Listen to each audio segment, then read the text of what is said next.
দেখুন, অনুব্রত মণ্ডলের রাজনীতি অবস্থান এর মধ্যে ঠিক আছে। সম্মান পেলে দল করবো, সম্মান না পেলে চুপচাপ থাকবো। দেখুন, একটা কথা বলি, 98 সালের পর থেকে দল হয়ে যাওয়ার পর বাজপেয়ী যখন প্রধানমন্ত্রী হলেন তখন আমরা 7টা সিট পেলাম। মমতা ব্যানার্জি রেল মিনিস্টার হলো, দলে একটা সুন্দর ভাব এলো।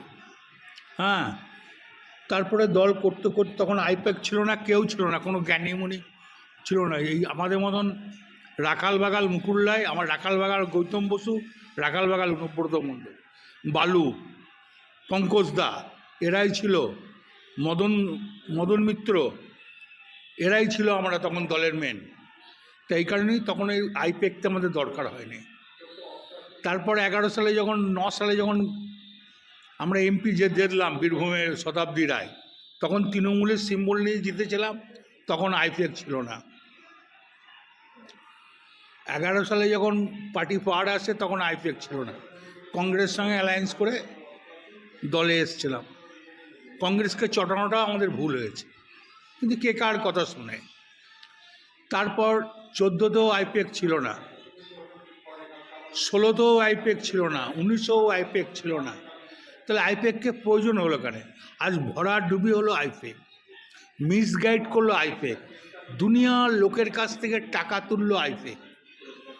এমন কোনো লোকের কাছে নাই যে টাকা তুলে নেয়। পঞ্চায়েত ইলেকশনের টাকা তুলেছে, মিউনিসিপ্যালিটি ইলেকশনের টাকা তুলেছে, তোমার আমাদের কি বলবো, এই তোকে জেলা প্রেসিডেন্ট রেখে, তোকে বুথ প্রেসিডেন্ট রেখে দেবো, তোকে অঞ্চল প্রেসিডেন্ট রেখে দেবো, তোকে কমিটিতে রেখে দেবো, টাকা দে, এইভাবে টাকা তুলেছে। একটু জেগে ঘুমায়, জেগে ঘুমালে দলের তো এই অবস্থায় হবে। দল সংগঠনের দল চলে, আইপ্যাক নিয়ে একটা ইউপির লোক সে কি মোড়ারে বুঝবে, একটা বিহারের লোক এখানে কি বুঝবে তোমার লাভপুরের ঘটনা।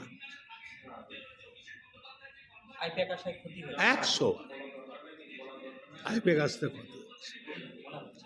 দেখুন, মমতা ব্যানার্জি একা হয়েছে, খারাপ লাগছে। কেন মমতা ব্যানার্জিকে ভালোবাসতাম আমি, কেন অনেকজনাই ভালোবাসতাম, কিন্তু মমতা ব্যানার্জি শেষ দিকে কার পাল্লায় পড়লো আমরা বুঝতে পারলাম না। যেমন এবারে যেমন আমাকে ভোটের দায়িত্ব দেয়নি, আপনারা জানেন নিশ্চয়ই। কোর কমিটির মিটিংয়ে বলছে আপনি ডাকলে, কোনো এমএলএ ডাকলে আপনি যাবেন। তাহলে আমার ভোট করতে যাওয়ার দরকার কি আছে? ওই জন্য আমি এবারে সেরকম ভোট করি নাই। তা সেটা আমাদের কর্মীদের দোষ হতে পারে, আমি বলতে পারবো না। ওরা খেটেছে, জিতেছে, ওরা পরিশ্রম করেছে, জিতেছে, কিন্তু আমার কোনো দায়িত্ব দেওয়া হয়। কোর কমিটির মিটিংয়ে রেজুলেশন আছে তো, কোর কমিটির মিটিংয়ে বলেছিল, আমি প্রশ্ন করেছিলাম তাহলে আমার কি ভূমিকা, যদি যেখানে এমএলএ ডাকবে যাবেন, এটাই ভূমিকা। সবাই যেদিকে যাবে তারাও গিয়েছে, অন্যায় করে নাই, খারাপ তো কাজ করে নাই কিছু।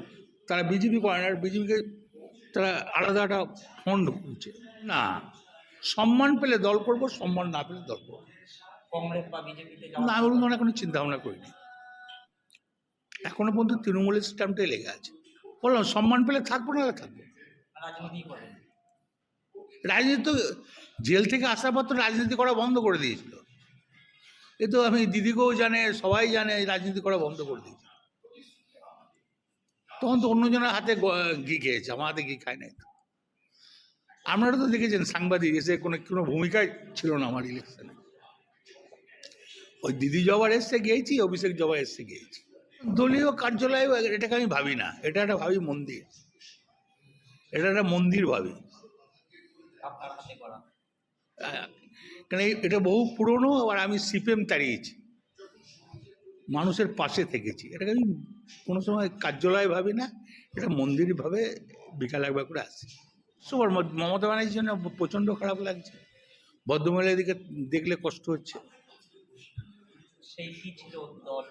আমি কেন, যতগুলো এমপি বেরিয়ে গেছে তাদের জিজ্ঞেস করলে তারাও একই কথা, যতগুলো এমএলএ বেরিয়ে গেছে বলে মমতা ব্যানার্জিকে জন্য আমরা আছি, সবাই বলবে 100%। আমি এখানে সাধারণ মানুষকে জিজ্ঞেস করুনগা বলে দেবে, বিজেপির লোকদের জিজ্ঞেস করুনগা বলে আইপ্যাক শেষ করলো তৃণমূলকে, সিপিএমকে জিজ্ঞেস করুনগা বলে তৃণমূলকে শেষ করলো আইপ্যাক, কংগ্রেসকে জিজ্ঞেস করুনগা বলে শেষ করলো আইপ্যাক। তথ্য পাচার করে দিয়েছে সব ওরা কিছু জানে না, পয়সা কামাতে এসেছিল।